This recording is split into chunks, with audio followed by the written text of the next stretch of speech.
Sino po? Si nanay alam niya kasi medyo may edad na si nanay alam niya. Ang pagpunta ni Magellan sa taong 1571, pagpunta na sa Pilipinas. Bro, yan mo. Pagpunta ni Magellan sa Pilipinas sa taong 1571, napag-aralan din niya sa English.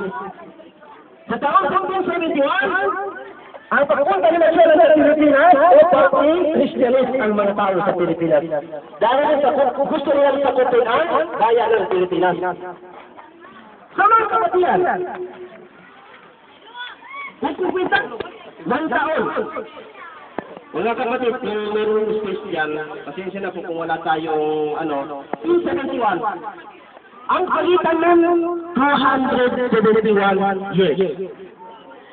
271 years. So, ibig sabihin, nauna ang Muslim kaysa sa Kristiyano.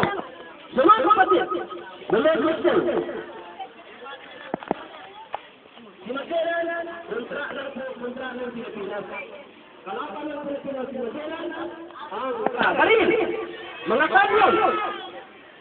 Pero ang mga ninuno natin, hanggang kay Lapu-Lapu, ay isa lang kung ano ba yung isa lang pong espada? Isa lang pong espada. Ang paglaban nila doon sa mga Kastila, pero lumalaban sila. Kahit na sila ay mamatay, ay lumalaban sila. Kaya mga kapatiran,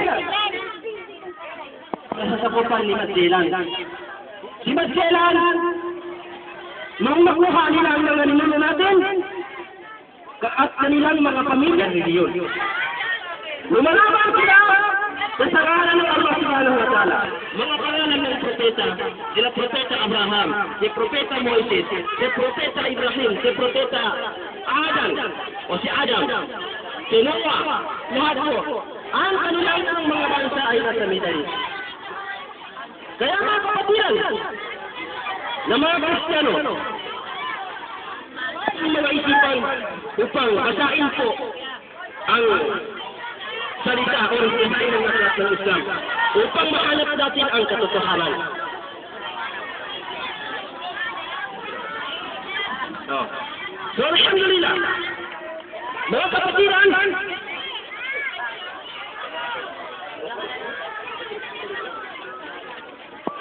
kahit na umuulan, patuloy pa rin tayo sa ating salita sa paghahatid ng Islam. Kaya marinig natin ang Mindanao. O salitang Muslim sa Mindanao ay sila ay matatapang. Matatapang lang sila kapag gumagawa ng kabutihan ang mga Muslim sa Mindanao. Mga kapatiran, mga ninuno natin sa Mindanao. Lumalaban sila doon sa Mindanao. Ang pinaglalaban nila ang salitang Islam, o relihiyon ng Islam, na nagagalit sa Allah Subhanahu wa Ta'ala. Kaya mga kapatid,